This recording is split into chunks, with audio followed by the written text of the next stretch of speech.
In this lesson, we'll be discussing alerting and monitoring activities. Now, alerting and monitoring activities play a big role in maintaining system health by ensuring optimal performance and protecting against many potential threats.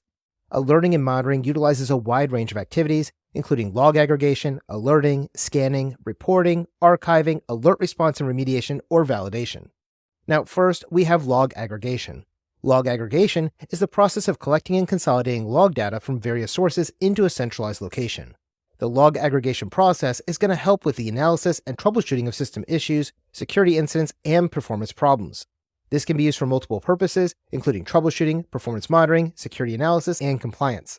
Now, since aggregated logs can provide a holistic view of what's happening across various systems and applications, they can make it much easier for us to identify and troubleshoot issues by helping us to correlate events across different systems or network logs to pinpoint the root cause of a given problem or incident.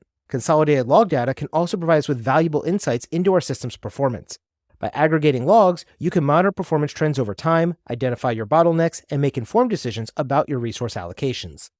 Logs are also useful in terms of conducting a security analysis because our logs often combine data about security events like failed login attempts, changes to user privileges, and suspicious network connections. By aggregating and analyzing all of this log data, you can detect security incidents, investigate breaches, and gather evidence for forensic analysis.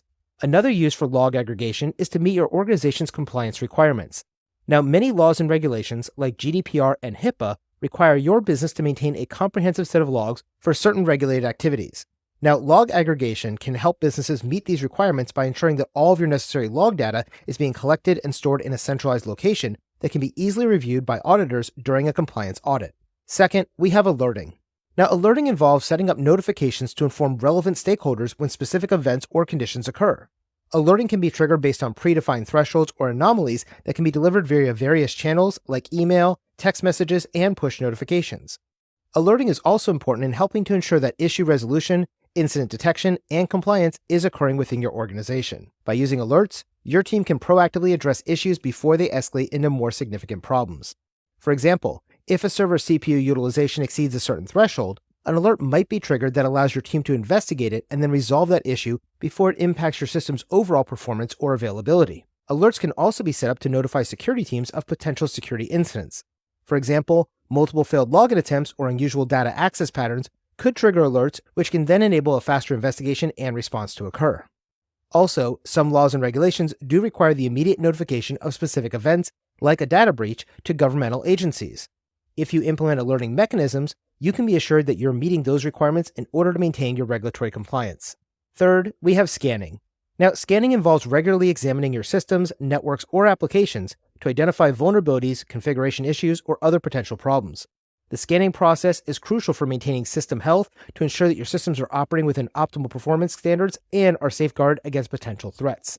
Now, scanning typically involves the use of a specialized tool or service like Nessus, OpenVAS, or Qualys to perform various types of scans, including vulnerability scans, configuration scans, and code scans.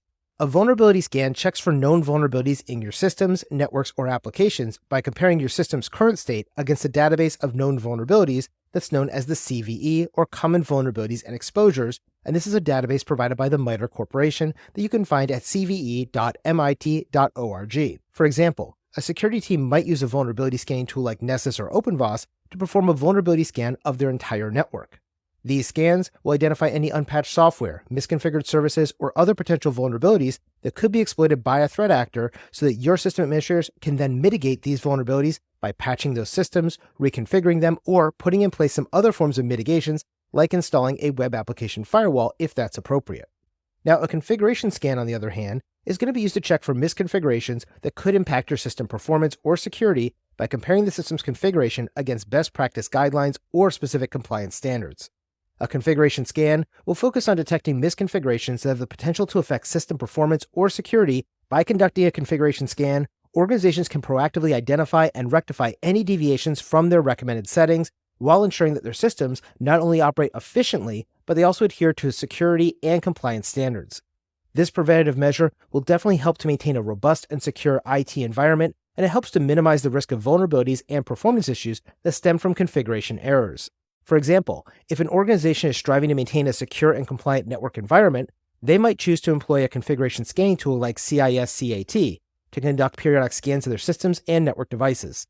These types of scans will evaluate your system configurations against recognized benchmarks like the Center for Internet Security's CIS controls or other industry-specific compliance frameworks like PCI DSS that's used with credit card processing.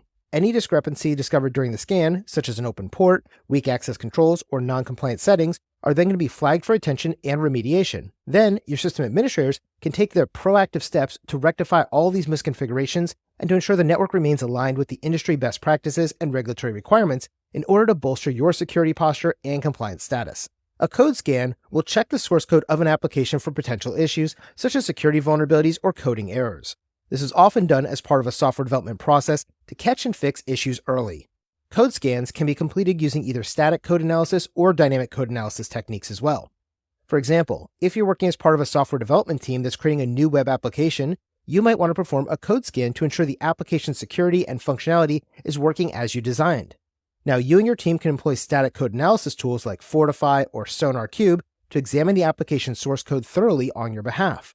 If the tool identifies a potential security vulnerability during its scan, such as an SQL injection point, cross-site scripting vulnerabilities, or coding errors like unsanitized or uninitialized variables or resource leaks, these issues can quickly be addressed during your development process to reduce the likelihood of a future security breach.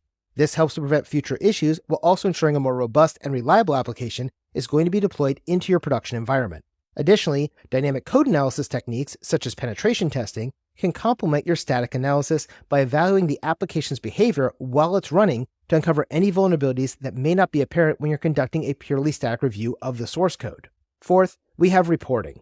Now, reporting involves generating summaries or detailed reports based on the collected and analyzed data. These reports can provide insight into system performance, security incidents, compliance status, and other aspects. For example, a compliance officer might use a tool like Splunk or Sumo Logic to generate reports to help demonstrate the organization's compliance with data protection regulations. These reports can be used to satisfy regulatory requirements and to identify areas for continuous improvement as well. Fifth, we have archiving. Archiving involves storing data for long retention periods or for future reference, including all of your organization's log data, performance data, incident data, and other types of important data that you may have collected over time. For example, a cybersecurity professional could use a tool like Amazon's S3 or Google Cloud Storage to archive its older log data. This archived data can be used for further analysis, troubleshooting, auditing, or compliance purposes if it's needed.